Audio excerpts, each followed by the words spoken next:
প্রিয় বন্ধুরা, আসসালামু আলাইকুম। আশা করি সবাই ভালো আছেন। এটা হচ্ছে ভুট্টা ক্ষেত। আপনার ভুট্টা যখন প্রথমে এই ক্ষেতে বুনছে তখন একটা ভিডিও তৈরি করছিলাম। অনেকে ভুট্টা ক্ষেতের ভিডিও চাইছিল, এই কারণে তখন আর কি ভিডিও তৈরি করতে হয়েছে আমাকে। তো এখন ভুট্টা আসলে যে গাছ কাইটে রাখছে, আর ওই ভুট্টা কিছু কিছু আপনার এখান থেকে ছিঁড়ে আর কি বাসায় নিয়ে যেতেছে। এই যে দেখেন, অনেক সুন্দর ভুট্টা হয়েছে।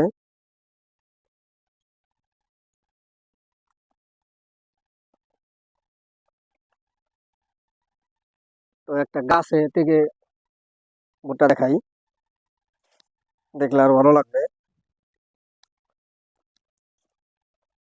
তো আসলে বিষয়টা হচ্ছে হলো যে ভুট্টার যে মাথা কাইটা কিছুদিন রাখে, এটার বিষয়টা আমি আসলে জানি না ওইভাবে। ও ভুট্টার কি সব ছিঁড়া ফেলাইছে? একটাও নাই? ও, আমি তো আসলে ভাই দুঃখিত, একটাও ভুট্টা নাই, সব ছিঁড়া ফেলাইছে। এই যে একটাও নাই।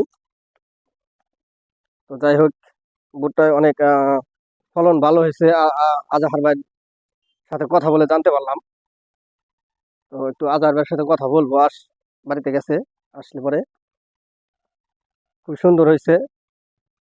তো আজাহার ভাইয়ের সাথে কথা বলে আরো বিষয়টা জানতে পারলাম যে আপনার আমাদের এই অঞ্চলটা হচ্ছে নিচু অঞ্চল।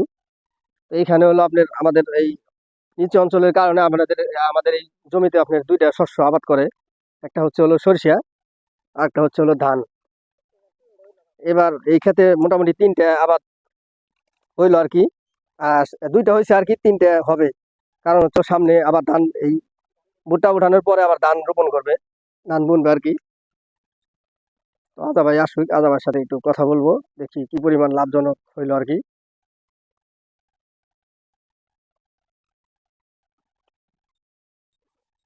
আসসালামু আলাইকুম। ওয়ালাইকুম আসসালাম। আজার ভাই কেমন আছেন? আছি ভালোই।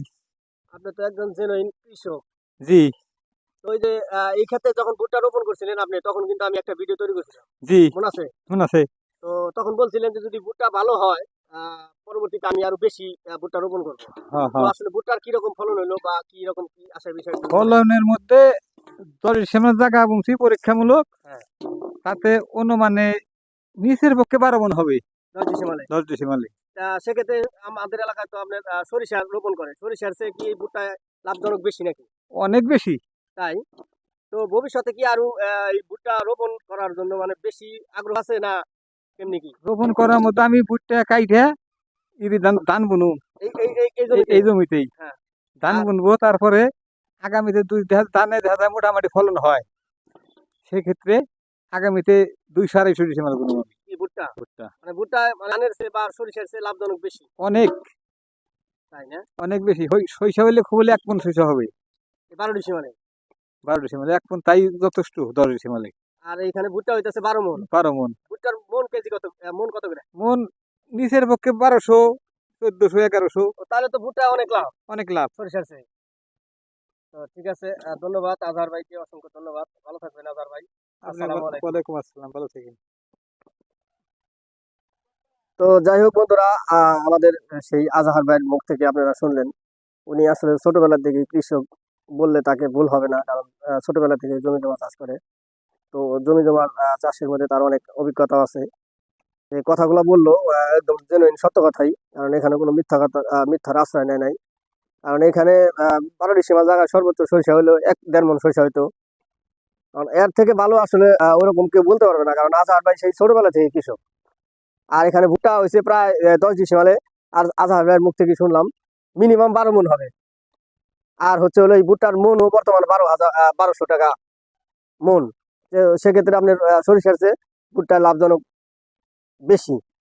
তো আজহার ভাইয়ের সামনে আরো 200 ডিসেম্বরের মতো ভুট্টা রোপণ করবে আর কি আগামী বছর। তো আজহার ভাইয়ের জন্য শুভকামনা রইল।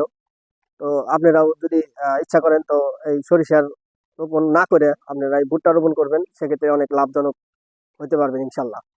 কারণ আজহার ভাই এই ভুট্টা যখন রোপণ করছে তখনই আমি একটা ভিডিও তৈরি করছিলাম।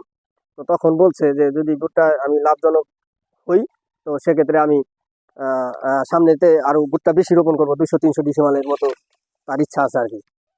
তো এই যে এখানে একটা ভুট্টা আছে, একটা পাইছি মাত্র, আর সবগুলাই শেষ, সেটা আমি আসলে ছিটলাম আর কি। তো ঠিক আছে বন্ধুরা, সবাই ভালো থাকবেন, বেশি বেশি ভুট্টা রোপণ করবেন, ভুট্টার লাভজনক অনেক বেশি। সবার জন্য শুভকামনা রইল, সবাই ভালো থাকবেন। আসসালামু আলাইকুম ওয়া রাহমাতুল্লাহি ওয়া বারাকাতুহু।